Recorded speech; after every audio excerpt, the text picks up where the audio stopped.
Hi! Hello! అందరికీ నమస్తే అండి. ఇవాళ ఆహ్, సింపుల్‌గా అయ్యే సొరకాయ ఆహ్, గుజ్జు అంటారు లేదా సొరకాయ బజ్జీ అంటారండి. అమ్మ వాళ్ళు సొరకాయ బజ్జీ అనేవాళ్ళు. ఇదే చ ఎండాకాలం వచ్చింది గదండీ! కొంచెం సింపుల్‌గా చేసుకోవడానికి, ఈజీగా తినడానికి బావుంటదండి ఎండాకాలం. దీంట్లో ఒక అర గ్లాస్ నీళ్లు పోసుకున్నానండి. దీంట్లో ఏం చేస్తారంటే, ఈ కోసిన సొరకాయ ముక్కలు, పచ్చిమిరపకాయ ముక్కలు, ఉల్లిపాయ కొంచెం కొంచెమే చాలండి. చింతపండు కొంచెం. ఇది నేను సొరకాయ సగము తీసుకున్నానండి. దాంట్లో ఈ మాత్రం చింతపండు ఈ నీళ్ళల్లో వేసేయండి. కొంచెం ఉల్లిపాయ ముక్కలు వేయండి. కొంచెం ఉల్లిపాయ ముక్కలు, కొంచెం పచ్చిమిరపకాయ ముక్కలు, అలాగే కొంచెం కరివేపాకండి. ఇలా నీళ్ళల్లో ఒక హాఫ్ గ్లాస్ నీళ్ళు మీరు తీసుకునే సొరకాయ ముక్కని బట్టి వేసుకోండి. నేను ఇదిగోండి ఈ కప్పుడు ఒక బాక్స్ అండి సొరకాయ ముక్కలు శుభ్రంగా సొరకాయని కడిగేసి తడిగి పెట్టుకున్నాను. ఒక హాఫ్ గ్లాసు నీళ్ళల్లో కొంచెం చింతపండు, ఉల్లిపాయ, పచ్చిమిరపకాయ, కరివేపాకు వేసానండి. ఇప్పుడు స్టవ్ ఆన్ చేయండి. ఈ సొరకాయ ముక్కలు వేసేయండి. ఇవి దీంట్లోనండి కొంచెం వేయించిన అప్పడం, మసాలా అప్పడం కానీ ఏదైనా పాపడు కానీ వేసుకుంటే ఇంకా బాగుంటుందండి. దీంట్లోనే ఉప్పు, పసుపు, కారం కూడా వేస్తానండి.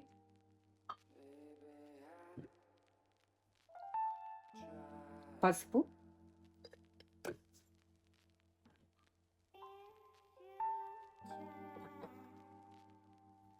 సాల్ట్ అండి, రాక్ సాల్ట్,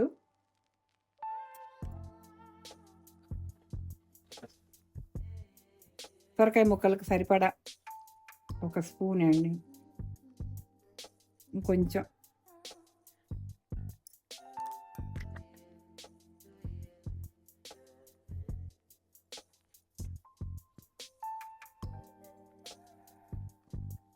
కారం అండి, కారం,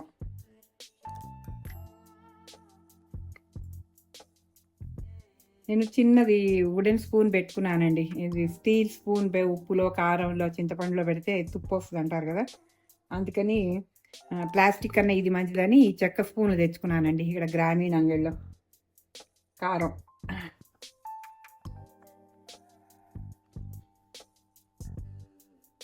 ఇంకొంచెం నీరు పడద్దు అనిపిస్తుందండి, ఇంకొంచెం నీరు తీసుకుంటాను.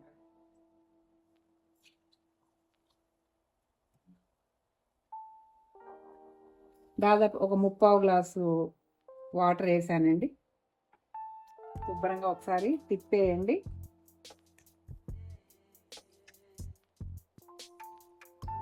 ఇప్పుడు కుక్కర్ మీద మూత పెట్టుకోండి. కుక్కర్ మీద మూత పెట్టుకోండి.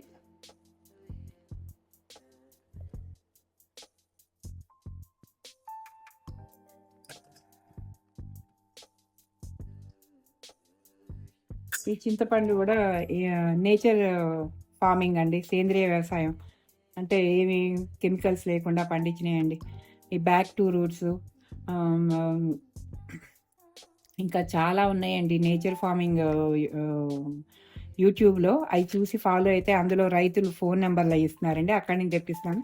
చింతపండు చాలా బాగుందండి, కొత్త చింతపండు. కావాలంటే మీరు నాకు ఆర్డర్ ఇవ్వచ్చు, నేను తెప్పించి కూడా పెడతాను. ఇప్పుడు ఈ కుక్కర్ మీద కొంచెం ఇది వచ్చాక ఇప్పుడు విజిల్ పెడదామండి.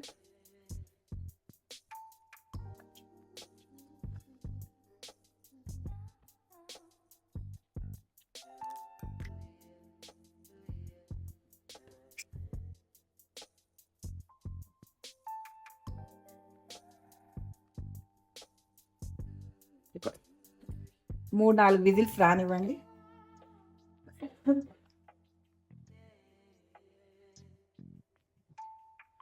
సింపుల్గా ఒక 5-10 నిమిషాలు అయిపోద్దండి కూర.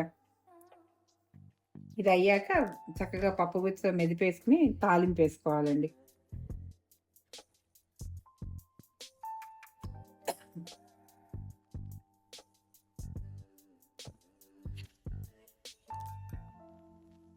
ఇప్పుడు 5 విజిల్స్ వచ్చినాయండి. స్టవ్ ఆఫ్ చేసేయండి. ఆవిరంతా పోయాకండి తీసి మెత్తగా పప్పు గుత్తితో మెదుపుకోండి, లేదా స్పూన్తో అయినా ఇలాంటి గుంటగలితో అయినా మెదుపుకోవచ్చండి. ఈలోపు దీనికి సొరకాయ బజ్జీకి తాలింపు పెడదామండి. ఈ కూర వానాకాలం, చలికాలం, ఎండాకాలం ఏ కాలంలో అయినా బాగుంటుందండి. ఒక చిన్న వడియం కానీ అప్పడం కానీ వేసుకుంటే ఇంకా బాగుంటుంది.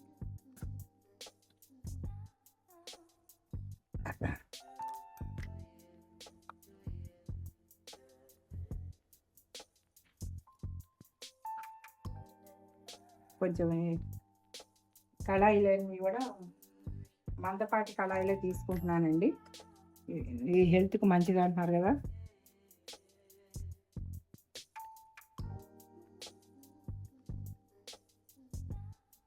రాక్ ఐరన్ అండి. తాగింది. ఇప్పుడు ఇది కళాయి బాగా వేడెక్కిందండి. కళాయి కొంచెం వేడెక్కాక ఆయిల్ అండి.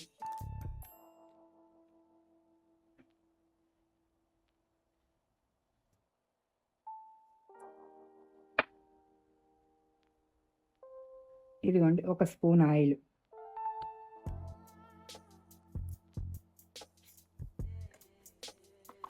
దీంట్లో తప్పకుండా వేసుకోవాల్సింది ఫస్ట్ మెంతులు అండి. మెంతులు నూనె కాగాక వేసుకోండి. ఆవాలండి.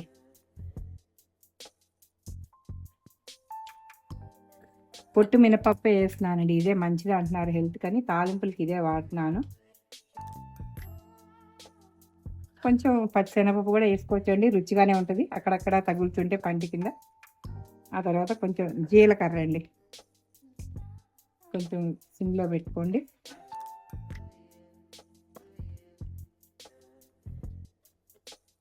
ఒక ఎండుమిరపకాయ అండి, ఒక ఎండుమిరపకాయ గిల్లి ఇలా వేసేసుకోండి. కరివేపాకు,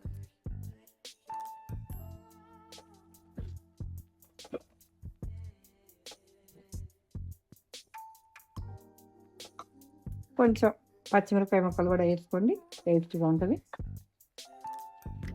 కొంచెం ఉల్లిపాయ అండి. ఉల్లిపాయ వేసుకున్నా పర్వాలేదు, వేసుకోకపోయినా పర్వాలేదు. ఇవి వేగుతుండగా కొంచెం ఎస్ఎస్పి వాళ్ళది ఇంగువ అండి, క్రిస్టల్ ఇంగువ. ఇది కొంచెం దంచి వేసుకోండి. ఇదే కూరకి మంచి రుచి అండి. ఇది నేను ఎస్ఎస్పి వాళ్ళది క్రిస్టల్లే తెప్పిస్తానండి. దీన్నే కొంచెం ఎప్పటికప్పుడు చిన్న గిన్నెలో దంచేసి పొడిలాగా వేసుకుంటానండి. ఇది ఈ సొరకాయ గుజ్జు కానీ సొరకాయ బజ్జీ కర్రీ కానీ చాలా బాగుంటుందండి.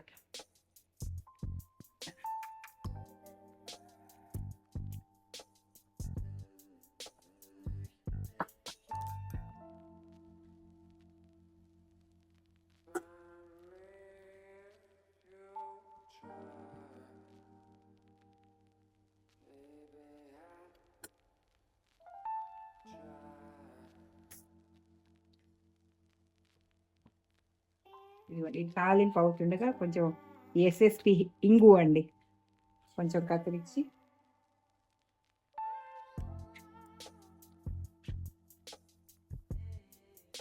ఇదిగోండి ఈ మాత్రం ఇంగు అండి, కొంచెం కూడా వేసుకోవచ్చు. మంచి గమగమలతో వాసన వస్తుందండి. ఇది క్రిస్టల్ ఇంగో కదండి, కొంచెం నేను దంచేసి వేస్తానండి.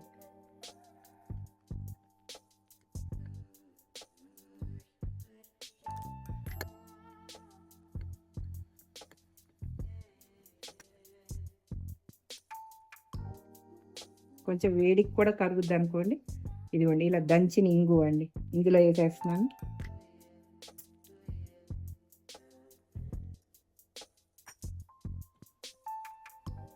ఒకసారి కలిగి తిప్పుకోండి. ఈలోపు ఈ కుక్కర్ విజిల్ కొంచెం ఆవిరిపోయిందండి, ఈ విజిల్ తీద్దాం.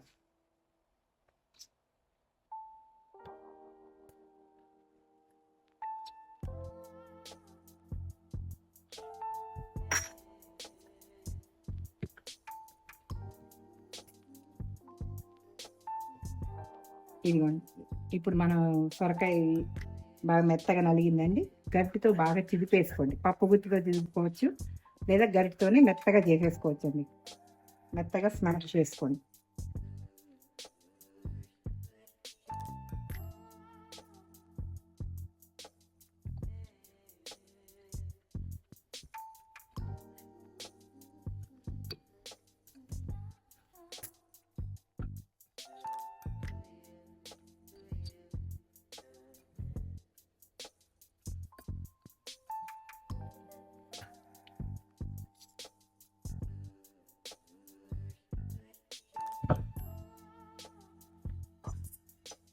తాలింపు వేగిపోయిందండి. ఇందులో ఆవాలు,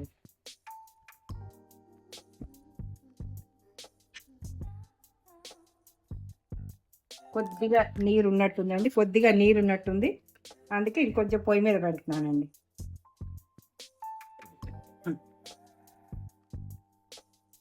ఇంకా అడుగున తాలింపు ఉంది.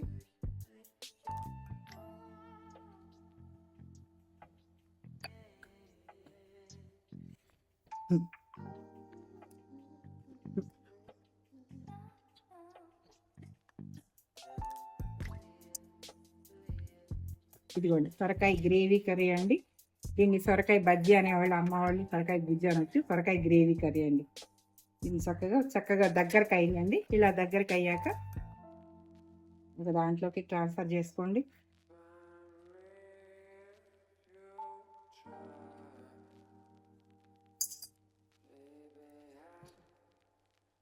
ఇదిగోండి సొరకాయ గ్రేవీ కర్రీ అండి. దీని మీద కొంచెం కొత్తిమీర కూడా వేసుకోండి, ఇంకా బాగుంటుంది. దీన్ని వేడివేడి అన్నంలో చక్కగా ఒక మసాలా పాపడి కానీ, ఒక వడియం కానీ వేసుకుని తింటే చాలా బాగుంటుందండి. సొరకాయ గ్రేవీ కర్రీ అండి. థ్యాంక్ యూ సో మచ్ అండి. Please share, subscribe, like also. Okay అండి. Thank you so much.